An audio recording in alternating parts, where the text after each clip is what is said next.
Number 2, continence for the kingdom of heaven.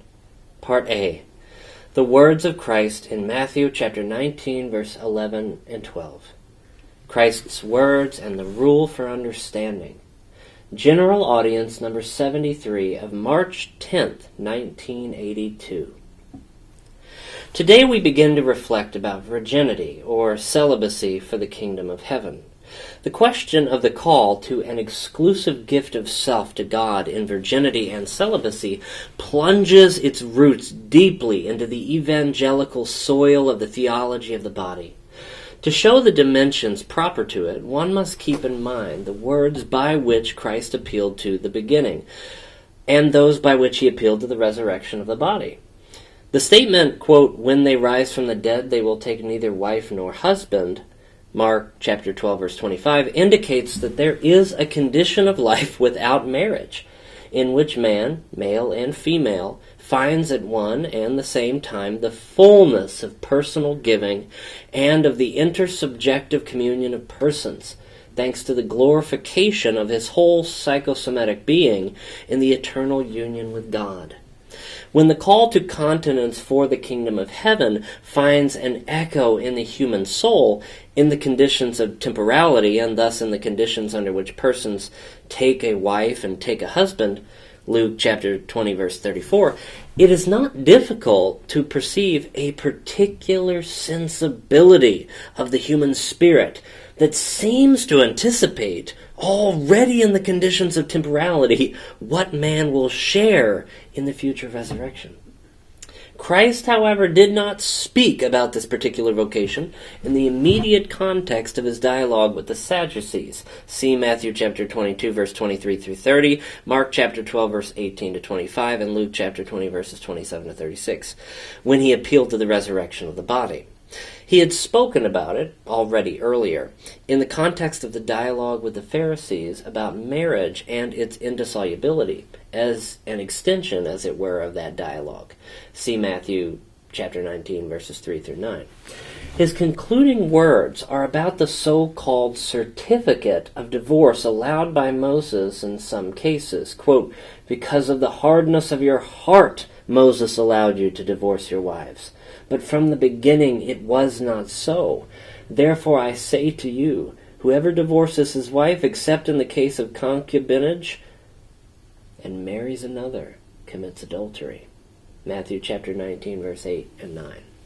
Then the disciples, who at one can deduce from the context, were attentively listening to that dialogue, and particularly to the final words spoken by Jesus, say to him, quote, "If this is the condition of man in relation to woman, it is not advantageous to marry." Matthew chapter 19, verse 10. Christ gives them the following answer. "Not all can understand it, but only those to whom it has been granted. For there are eunuchs who were born this way from their mother's womb. There are some who were made eunuchs by men, and there are others who made themselves eunuchs for the kingdom of heaven. Let anyone understand this who can." Matthew chapter 19, verses 11 and 12. About this dialogue reported by Matthew, one can raise the question, what did the disciples think when, after having heard the answer Jesus had given to the Pharisees about marriage, they expressed their observation, "If this is the condition of man in relation to woman, it's not advantageous to marry"? At any rate, Christ considered the circumstance fitting for talking to them about voluntary continence for the kingdom of heaven. In saying these things, he does not directly take a position about the disciples' statement, nor does he remain in the line of their reasoning. Thus, he does not answer, quote, "It is advantageous to marry," or, quote, "It is not advantageous to marry." The question of continence for the kingdom of heaven is not set in opposition to marriage, nor is it based on a negative judgment about the importance of marriage. After all, when speaking earlier about the indissolubility of marriage, he had appealed to the beginning, that is, to the mystery of creation, and thus indicating the first and fundamental source of the value of marriage. Consequently, to answer the question of the disciples, or rather to clarify the problem raised by them, Christ appeals to another principle. It is not because, quote, it is not advantageous to marry, nor because of a supposedly negative value of marriage that continence is observed by those who make such a choice for the kingdom of heaven in their lives, but in view of the particular value which is connected with this choice and which one must discover and welcome as one's own vocation. For this reason, Christ says, quote, let anyone understand this who can. Matthew chapter 19, verse 12. Immediately before this, he says, quote, not all can understand it, but only those to whom it has been granted. Matthew chapter 19, verse 11. As one can see, in his response to the problem raised by the disciples, Christ precisely and clearly states a rule for understanding his words. In her teaching, the church is convinced that these words do not express a commandment that is binding to all, but a counsel that regards only some persons, namely those who are able to understand it. And, quote, able to understand it are those to whom it has been granted. The quoted words clearly indicate the importance of the personal choice together with the importance of the particular grace, that is, of the gift that man receives to make such a choice. One can say that the choice of continence for the kingdom of heaven is a charismatic orientation toward that eschatological state in which human beings take neither wife nor husband. Nevertheless, between man's state and the resurrection of the body and the voluntary choice of continence for the kingdom of heaven and earthly life, and in the historical state of fallen and redeemed man, there is an essential difference. The eschatological state of will not marry will be a state that is the proper and fundamental mode of the existence of human beings, men and women, in their glorified bodies. Continence for the kingdom of heaven as the fruit of a charismatic choice is an exception with respect to the other state. That is, the state in which man came to share from the beginning and still does share during his whole earthly existence.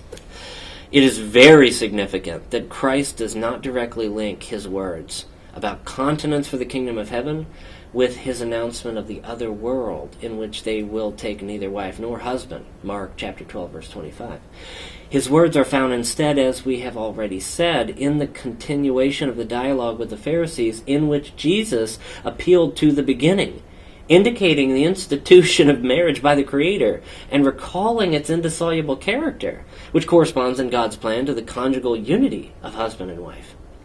The counsel, and therefore the charismatic choice of continence for the kingdom of heaven, are linked in Christ's words with the maximum recognition of the historical order of human existence with respect to soul and body. On the basis of this immediate context of the words about continence for the kingdom of heaven in man's earthly life, one must see in the vocation to such a continence a kind of exception to what is, by contrast, a general rule of this life. This is what Christ emphasizes above all. Christ does not directly speak here about the fact that such an exception contains within itself the anticipation of eschatological life without marriage and proper to the other world, that is, to the final stage of the kingdom of heaven. It is indeed not a question of continence in the kingdom of heaven, but of continence for the kingdom of heaven. The idea of virginity or celibacy as an anticipation and eschatological sign, see for example Lumen Gentium, paragraph 44, or Perfecte Caritatis, paragraph 12, derives from linking the words spoken here with the words Jesus was to speak in other circumstances, namely in the dialogue with the Sadducees when he proclaims the future resurrection of the body. We will come back to this topic in the course of the next Wednesday Reflections.